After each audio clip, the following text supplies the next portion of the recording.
I sent the TCC notes to everyone on council, so they have an idea what they're talking about. I have the TCC notes. Okay. I can't hear with this fan in my ear.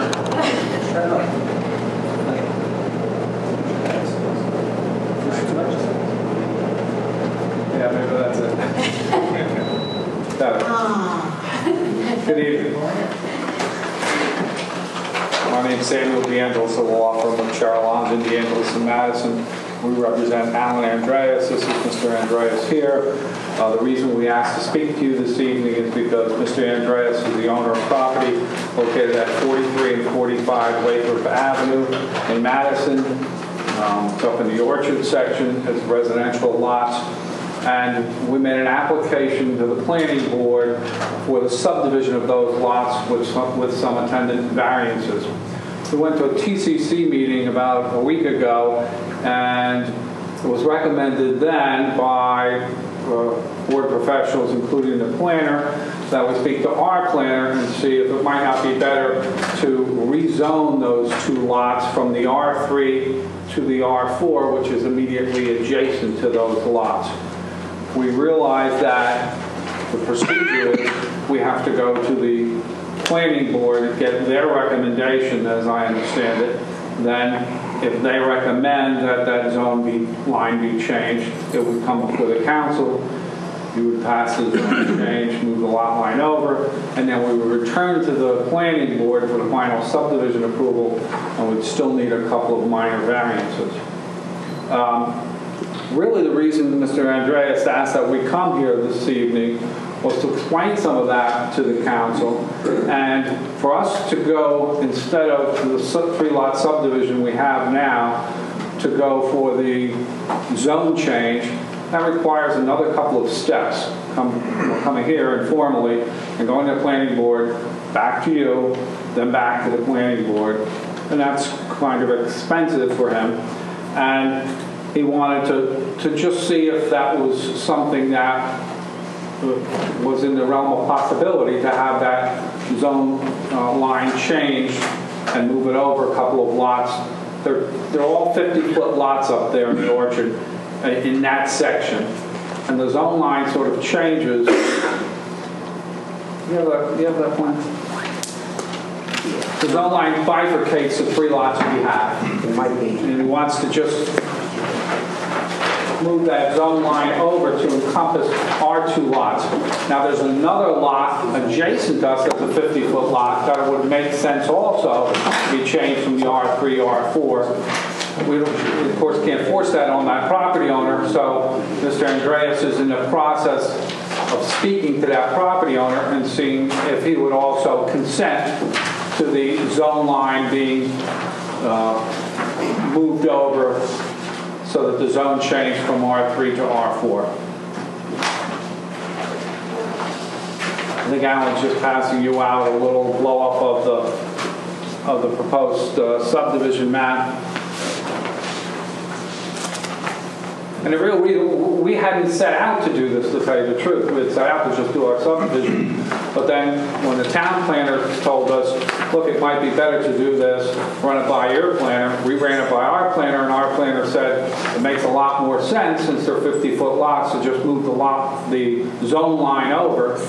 And that's the way we're thinking of going. You have anything you want to add?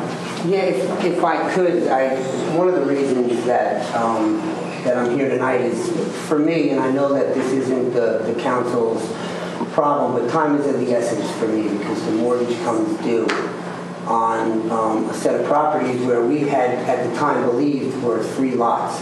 But there's a zoning law that states that they come under common ownership, which they did under the estate of Esposito before we purchased it. They automatically become a lot. So really what we're looking to do is I set out to just reestablish what we're always, according to the neighbors, according to the tax department, and I know that the law doesn't look at it that way, but we set out to just reestablish those 3 lines. But at the TCC, both professional planners said, you know what, it really makes sense to move this line because you can have conforming houses, single-family homes in the R4 zone. If they remain the R3, then you've got to go for maybe 4 or 5 minor variances for each, and it would be an easier time of it. My concern is that I really, and I know this is a very tight time frame, need to get this done by September. So I was hoping that the council would at least recognize that, maybe carry this. I am set for the planning board on the 7th of July, and I'm hoping that we will be able to secure their recommendation at that meeting, be able to come to another council meeting with their recommendation. Hopefully the council at that point will agree with the planning board, agree to move the lines, and then I could go back and still have a very long shot of meeting that September deadline. I think we do have a meeting of the planning board coming up the end of this month, but I think it's a matter of getting sort of a sense of the council. I think that's what you're asking. Yes. If they would be amenable to just move it Right, along. and then if this could be carried so that when it was, if it was approved at the July 7th meeting, I'd be able to come to the next council meeting after the July 7th one, present the approval from the planning board, as well as any other items that the council may want to see, and then secure your approval at that point. Maryland's, our first council meeting is the 13th of July.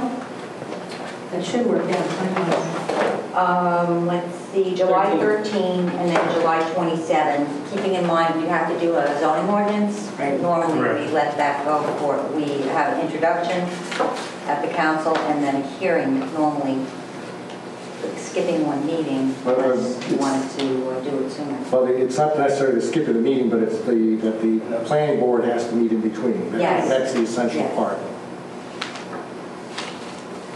We have a planning board meeting in July. We are on the docket for July 7th, and at that time, we will be ready to prepare. And I actually do have a letter from our planner stating that, he really believes that this should be an R4 lot.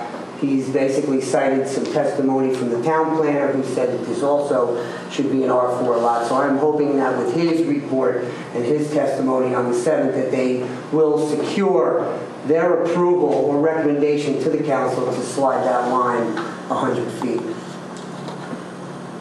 Just to remind the council that once you get the recommendation of the planning board, like Marilyn said, you need 2 meetings. You need to notify all the surrounding property owners and the owners in the zone of the change of the zone. Correct. And then the second meeting is where we would adopt the ordinance. So it could feasibly be done by the first meeting in August or both July meetings, but that'd be very tight. So it would be July 13 would be the first council meeting. And it could be introduced that night if the council is of a mind to, and the planning board has acted and sent over a resolution.